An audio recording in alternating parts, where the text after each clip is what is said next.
Do you ever feel overwhelmed by the ever-changing world of technology? Tech It Out can help make some sense of it all. Breaking down geek speak into street speak, technology columnist, author, and TV personality Mark Saltzman covers consumer technology each week for every listener. Mark tackles the latest news, reviews, and how-tos to help you understand what's hot, what's not, and why. Hey everyone, welcome to Tech It Out. You're listening to episode 314. Hope you're all doing great. I'm recording this show in my hotel room back in San Jose. I was here last week for the Apple event, as you may know if you heard last weekend's show. And yes, I will give my impressions of the new iPhone 15 family on this show, of course, now that the phones are out. But I'm back in Silicon Valley for an Intel event this past week called Intel Innovation. I did a couple of interviews from the show floor this past week, and so I'll play those on this Tech It Out. Intel officially took the wraps off its new processors that will drive performance on tomorrow's computers. They're doubling down on AI as well, which you'll get a small taste of on this show, and a lot more. But we're going to start Tech It Out in a moment about something called personalized medicine, something tailored just for you to get the most personalized healthcare. That also includes the promise that low-cost gene sequencing will help as well. So lots of topics this hour, along with my take on the iPhone 15s. We'll also touch base with tech expert Carley Knobloch with her suggestions for gear and apps for connected parents. All of this and more on an all-new Tech It Out, powered by ASUS for those in search of incredible. I'll tell you more about ASUS shortly, but let's officially kick off this week's show with our first interview. In case you haven't heard of the book, and now a hit Netflix show, so many people are buzzing about Live to 100, Secrets of the Blue Zones, which is a look at 5 unique communities around the world where people live extraordinarily long and with vibrant lives too. And so are these genetically lucky people, or is it cautious living? In other words, is living to 100 or longer nature or nurture? To explore this topic, a first for this show, by the way, we're joined by Fabrício Costa, a renowned data science expert who will chat with us about what's called precision medicine. Thanks for your time, Fabrício. Good to talk to you. Thank you, Mark. It's a pleasure. Before we talk about the topic of precision medicine, please tell us a bit about yourself and what you do. I was born and raised in Brazil, South America. I did a bachelor's in science, a PhD in cancer genetics, then moved to the States, have been living here for 20 years. Serial entrepreneur, sold one company successfully, and then got into consultancy, data science, applied to life sciences. So that's my passion right now. Great. So are you self-employed, Fabrício, or are you at a company? I'm self-employed and I do consultancy for companies. Right. Got it. So you're a consultant for several companies. Got it. Please tell us what precision medicine is exactly, or personalized medicine as it's sometimes referred to. Yes, precision medicine and personalized medicine, they are the same. It's basically tailoring medical treatments to individual genetic characteristics, lifestyle, and environmental factors for individuals. So it's basically optimizing diagnosis, prevention of diseases, especially complex diseases, therapies customized for specific patients. Mm-hmm. So what are the benefits to precision medicine or personalized medicine for the patient? Well, it's something that is going on for a while, Mark. And the main benefit that precision medicine brings to the patient is getting all of the information, either clinical together with the genetic makeup of those individuals, those people, and building an approach to get better medical outcomes, reduce adverse effects, advance the quality of life, minimize potential side effects of treatment. So there's a lot of things. So usually the pharma companies, they have a model that is one size fits all approach, right? Drugs that everybody takes for any chronic diseases or specific diseases. But personalized medicine or precision medicine, it takes a focused approach, treating an individual like a whole, separated from the population. So patient-centric, it's very good for the patient. Okay, so it's tailoring treatments to an individual's genetic makeup and health history. And from what I understand, Fabrício, it's to help identify genetic markers or mutations that are unique to you. as well as any predispositions for disease. And of course, that leads to perhaps more personalized treatment options. Exactly. So, for example, in oncology, in cancer, right, you can group patients that have the same genetic profile. The cancer has the same genetic profile, or either the cancer has specific genetic characteristics that one specific drug can treat that group and separate it from the others. So it's more tailored, like I said. It's not individual per se, but it's basically grouping people. So let's say breast cancer, right? For a woman, that is very common.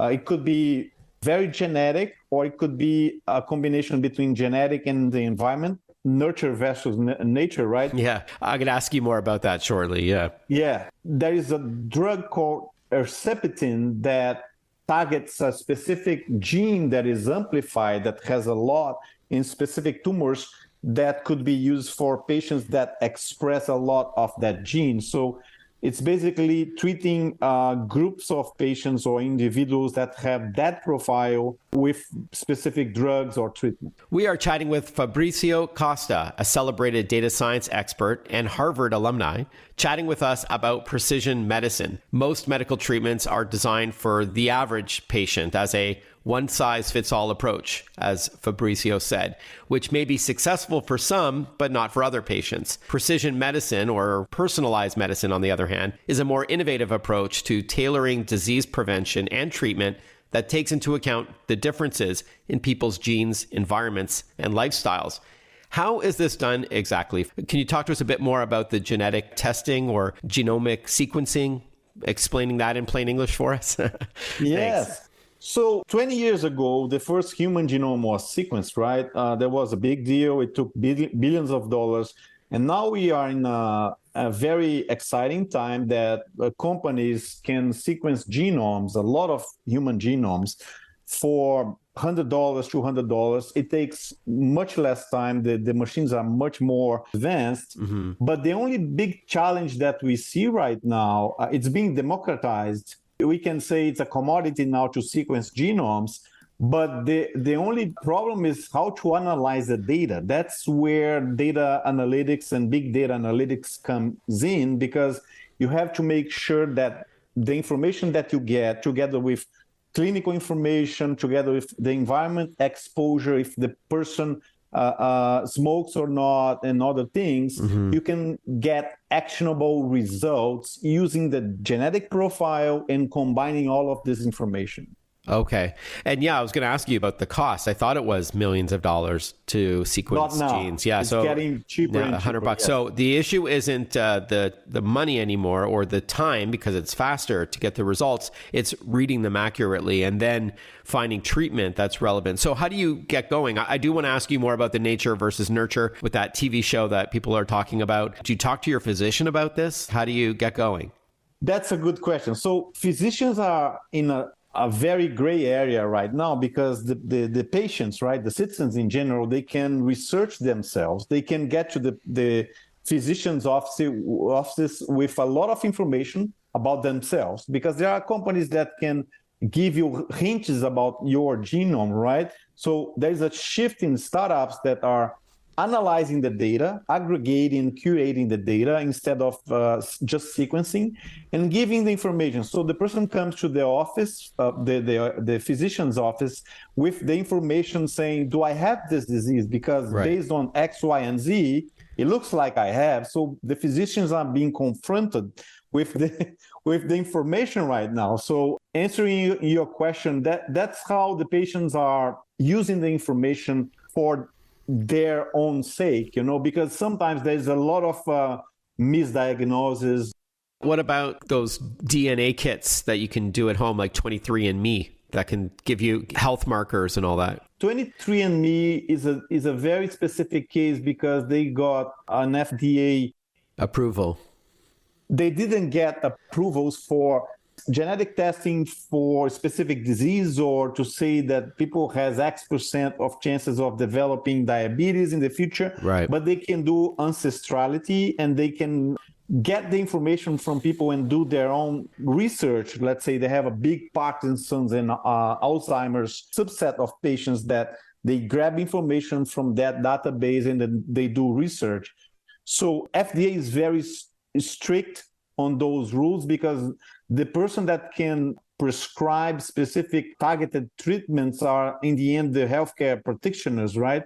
The physicians. So we are not moving forward because of the healthcare system as a whole, but things are evolving fast. The government usually is slower to get the pace of the technology, as you know. So sometimes it's very difficult to use those results and get treatment. So you have to convince your doctor or physician that something that was found by companies like 23andMe and others could be used to avoid something in the future or even treat something that they are feeling or they have results like high cholesterol or whatever, When we return on Tech It Out, I'm going to ask our guest about this show, The Secrets of the Blue Zones, and how these communities around the world are living to well past 100. Is it nature, nurture, both? So we're going to get to all of that on Tech It Out. I'm your host, Mark Saltzman. Thanks for tuning in this hour. Hope you're enjoying it so far. Stick with us. We'll be right back with more Tech It Out and many more guests following this one as well. Stick with us. We'll be right back. Listen to Tech It Out whenever you want. Find the Tech It Out podcast at iTunes or wherever you get your podcasts.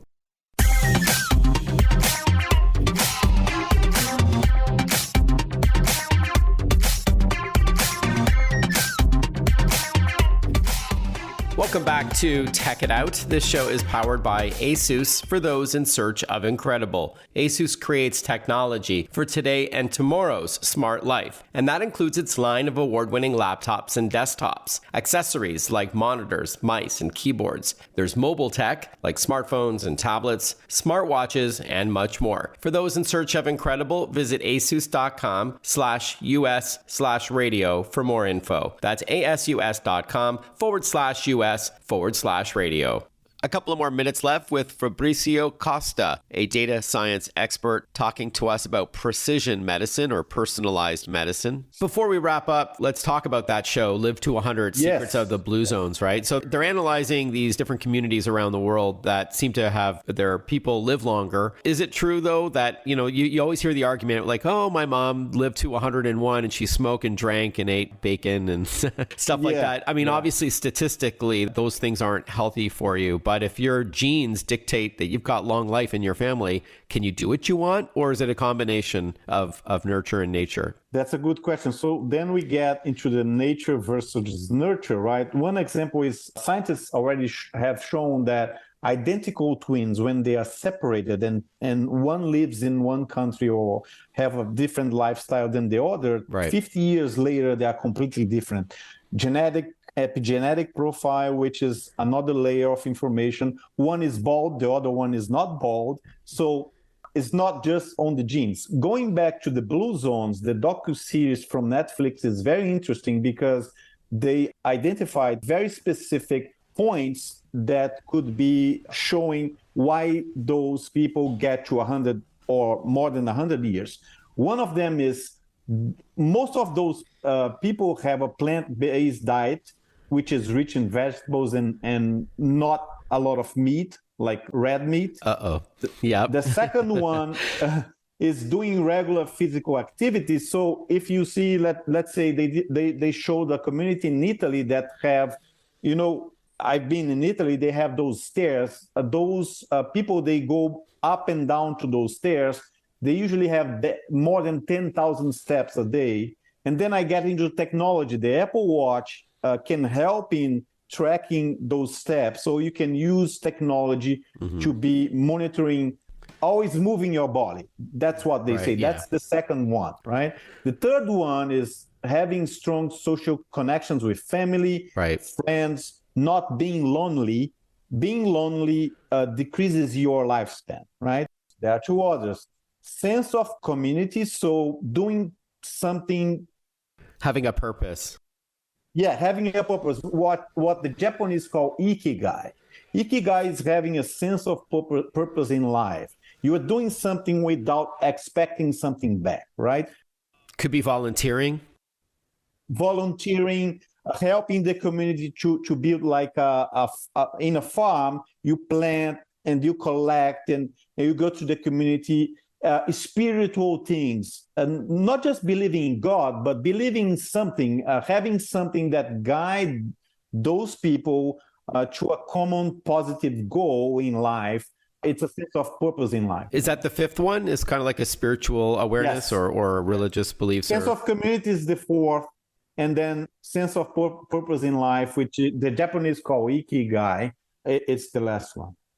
Fascinating. Fabrício, I wish I could talk to you about this for so much longer. Very intriguing to me. And I'm sure to my listeners as well. And who doesn't want to live to at least 100? My wife's great uncle is turning 104 in 2 weeks. So yeah, so that he's setting a goal within our family. Thank you so much for your time, Fabrício. Where could our listeners learn more about your work? Is there a website you could recommend? Yeah, I have my personal website is www.genomicenterprise.com. Genomicenterprise.com. Which has a blog. Mm-hmm. All right, Fabrício, great to chat with you. Thank you so much again for your time. And let's do this again when we're in our hundreds.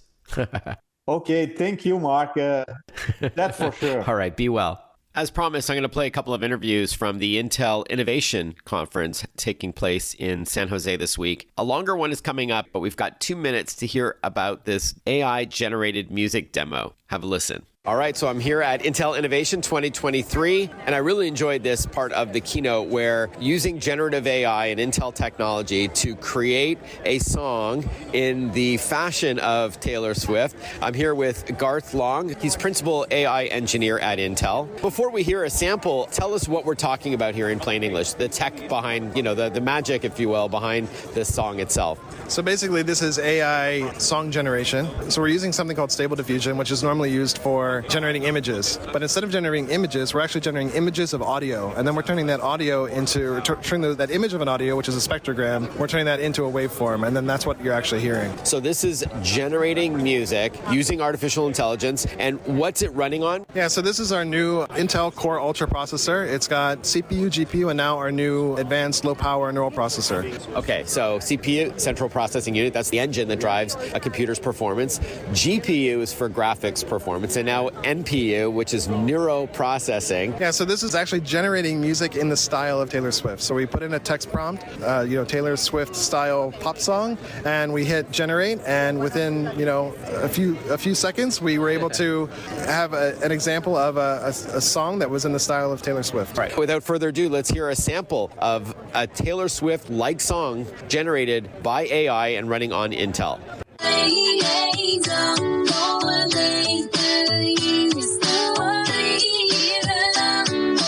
All right, so it needs a little bit of work, but that's pretty crazy that artificial intelligence can create a song in the style of Taylor Swift simply by asking for it, and it's super fast as well. Great time at the Intel Innovation Conference in San Jose. We'll play another interview after this short break. Want to follow Mark? Google him. Mark with a C and Saltzman with a Z.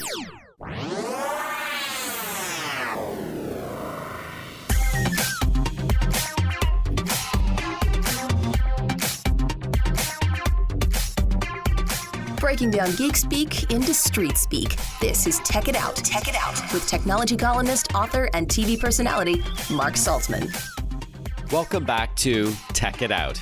Okay, so I'm here with Chris Tobias. He leads Intel's technology team for the Americas. How's your Intel Innovation 2023 going? It is fantastic. We got developers from all over Silicon Valley, in fact, all over the world, showing up to see what the latest and greatest that Intel and our partners in the ecosystem have to show off. Lots of excitement here, and Pat Gelsinger gave a great kickoff this morning. Yeah, and then with the Q&A with Pat, they opened the floor to questions, and I heard folks from Egypt, from Bombay, from Israel. So yeah, it is definitely a worldwide conference here. Very exciting to be part of it. And can you please tell us a bit about your role at Intel? Yeah, so I work with all the companies in the Americas, so Latin America, Canada, US, Mexico. Anyone who's deploying Intel technologies or our software, we help them implement it and get the most capability out of that technology. And we advise them on what's the best ways to use the latest and greatest technology. So you're like a liaison between Intel and your partners, and that could be computer makers too, right? Absolutely. Computer makers, software, but really we focus on those who are consuming the end technology. So it could be someone in the financial services,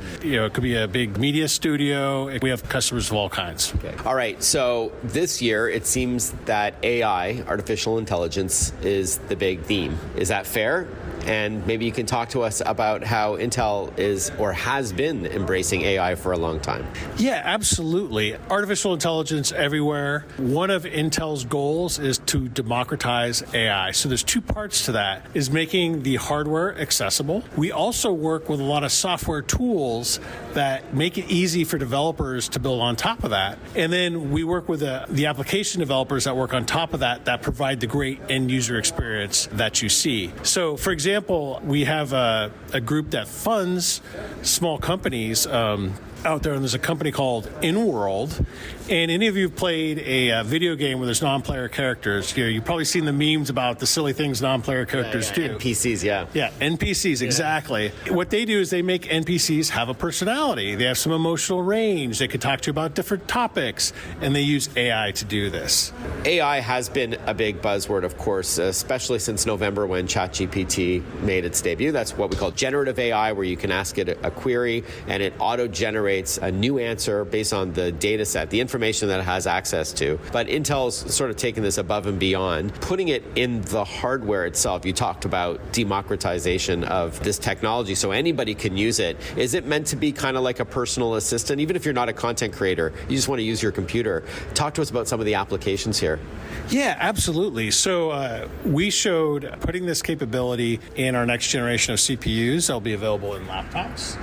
And one of the things we demoed on stage with Pat Gelsinger with one of our future CPUs is taking this AI capability built into the CPU, and it could locally do some of these things that you see ChatGPT, where you have to go to the cloud and have somebody else do it today, and do that locally on the PC.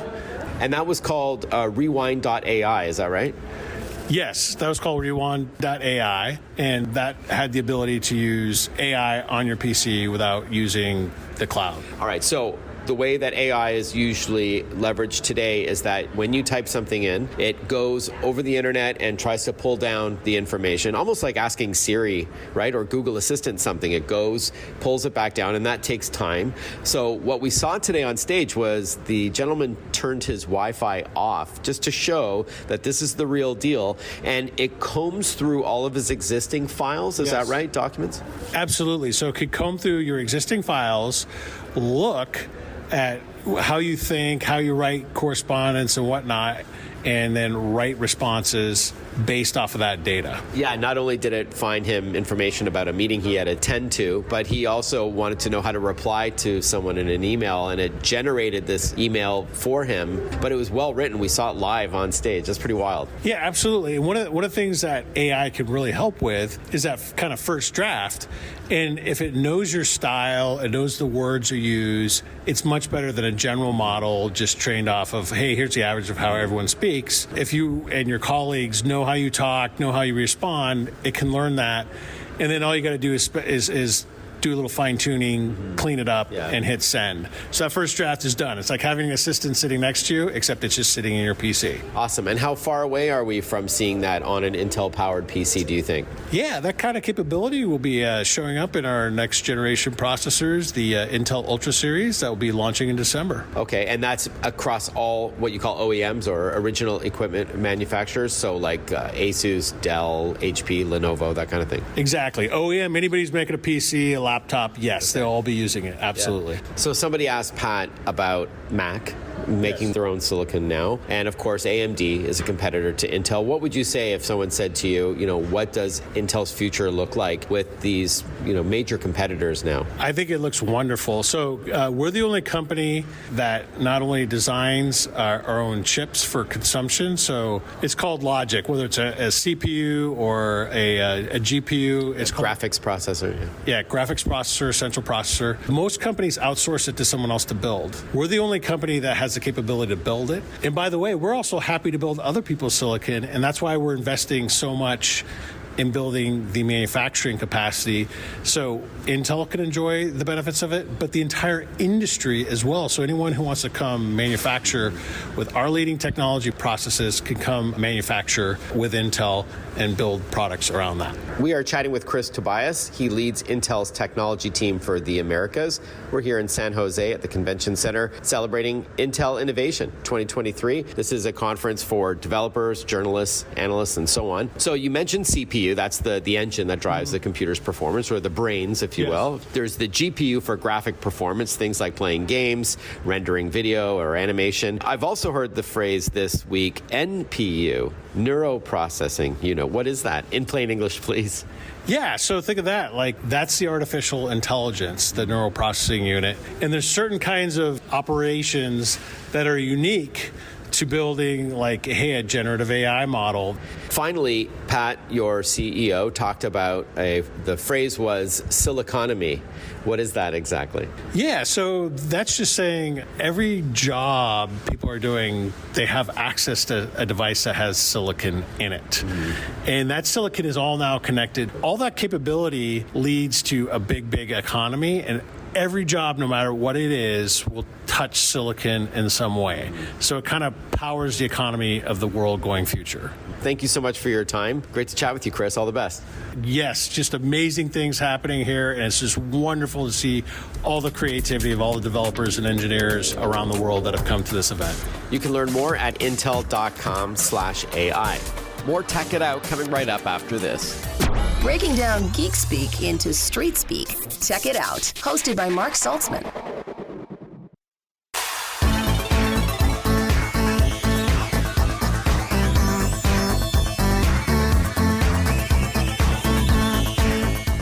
Welcome back, everyone. You're listening to Tech It Out on the Radio America Network. Hope you're all doing well.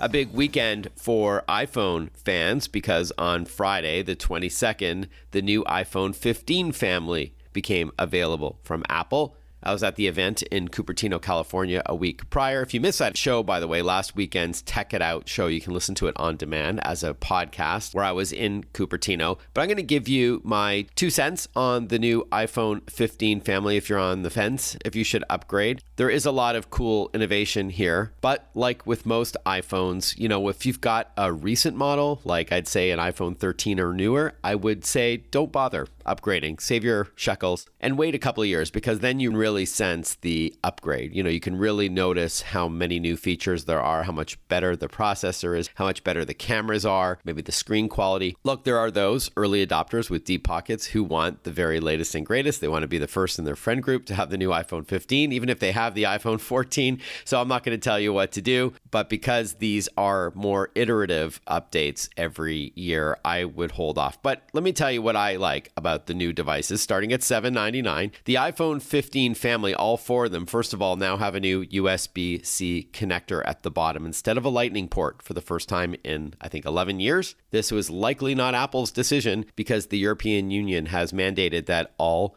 consumer electronics by the fall of 2024 have to adopt a standard connector type to make it easier for the consumer, save them money. They don't like anything proprietary, of course. The Lightning cable only worked with iPhone, so if your iPhone broke, you can't do anything with that cable because it doesn't work with anything else. Whereas USB-C, you probably have a bunch of them lying around. They're a lot less expensive and they're interchangeable now. So all 4 iPhone 15s have a USB-C connector at the bottom. I applaud that. Also, all 4 iPhone 15s have what's called the Dynamic Island. This made its debut last year on the Pro models of the iPhone 14. It's that little sort of notch at the top of the screen that's now interactive. It'll show you content based on what app you're in, even if it's minimized. I love it. It's super handy. So, for example, you're waiting for your Uber. You'll see a little picture of like a kind of little toy car kind of thing moving along the top that shows you how long it's going to be until your ride gets there. It'll tell you what gate to go to at the airport based on your flight. If you're listening to music or a podcast, it'll show you album artwork and other information. And then you can tap that dynamic island to expand it full screen for a deeper dive. I really like that. On the Pro models of the new iPhone 15, which is the 6.1-inch iPhone 15 Pro and the 6.7-inch iPhone 15 Pro Max, there are better cameras, as you'd suspect,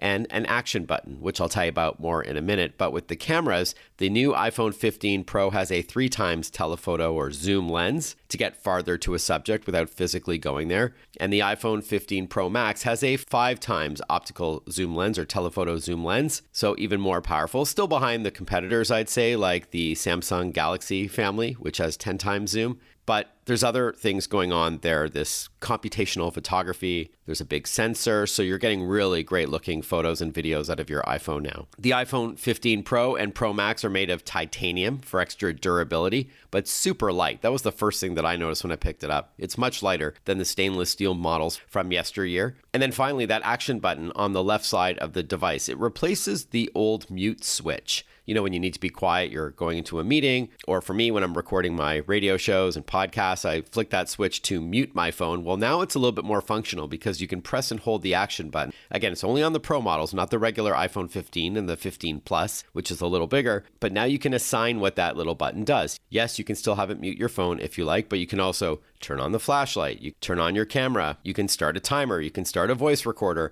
You get to choose what it does, not unlike the Apple Watch Ultra models that have that action button on the left side. So across the board, improvements and new features for all iPhone 15s. If you are going to upgrade, whether you have a newer iPhone or not, make sure you take advantage of those aggressive trade-in deals through your carrier, your provider, or Apple themselves or a retailer, and you'll be able to put that cash towards the new device, whether you buy Apple Care or not. I did write an article in this month's Costco Connection magazine saying that while I'm generally against insurance policies or extended warranty programs, Apple Care is really good, so you may want to consider that. And for more on the iPhone 15, you can just do a search with my name online and the words iPhone 15 to read my reviews if you'd like to learn more, or ask me questions if you like. So it's Mark Saltzman, MarkSaltzman.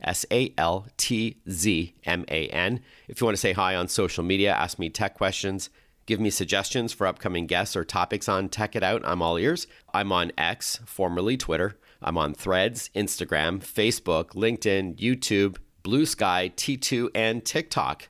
So pick your poison, and I look forward to chatting with you online. Hey, I want to take a moment to thank Visa, a partner on Tech It Out. Did you know that shoppers are 3 times more likely to enter an unfamiliar store if it displays a Visa logo, and customers are 5 times more likely to think a merchant is reputable? This is because Visa has invested billions over the years in fraud prevention, so you don't need to think twice about shopping online or at retail with your Visa card, nor should businesses be concerned about secure payments.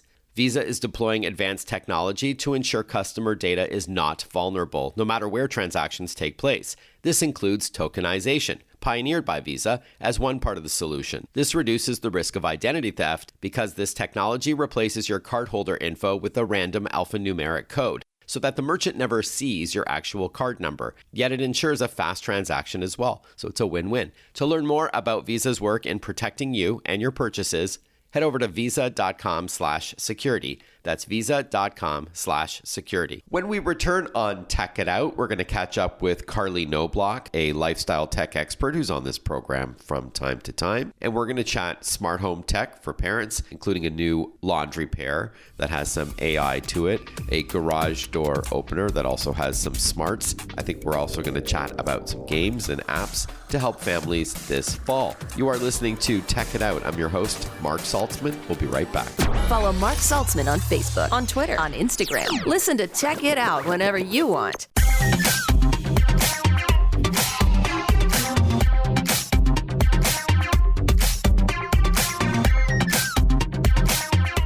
With the kiddos back in school, family life can get pretty busy at home. That's why we have tech lifestyle expert Carley Knobloch here with us to share some of her suggestions to help out today's connected parents. Hi, Carley. Good to chat with you again. Hey, Mark. I'm always happy to be on your show. Thanks for having me. And yeah, it's definitely a busy time for parents, so I partnered up with some brands that can definitely help them out.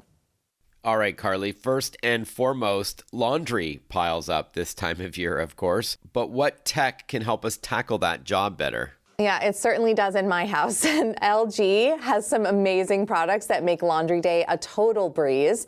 Let's start off with their smart front load washer with Turbo Wash 360. It's got built-in artificial intelligence, which means it can detect fabric types load size, and even how dirty your clothes are, and then adjust your wash settings accordingly. It actually gets smarter the more that you use it. And then they've got a smart front load dryer with AI sensor dry that can detect your fabric type and load size to dry your clothes perfectly every time. And then I love this, actually. Their pedestal that the washer or dryer can go on is actually an optional accessory that's a mini washing machine, so you can do a little quick load in that as well. It's all so smart from LG. All right, Carley, shifting gears, what about an app that we should know about? Oh yeah, there's one I've got here that's so fun and very helpful. It's the Create a Card iPad app from American Greetings. It lets kids and adults send one-of-a-kind virtual greetings to anyone that needs a little smile. They've got great templates that make it easy to get started, or you start from scratch, and inside the app you're going to find virtual pencils and markers, photo frames and stickers and more. So you can get as creative as you like and never make a mistake. And then the best part is you can download the app for free. You had me at free. Yeah, I'm familiar with that Create a Card app for iPad. Super fun. All right, let's go back to devices again, Carley, but this time something for the garage. Yeah, well, if your garage door is the busiest entryway for your home, like it is mine with the dogs and the kids coming and going, you're going to love the idea of the MyQ Smart Garage Video Keypad. It's like a cross between a video doorbell and a garage keypad, letting you see and control who's coming and going.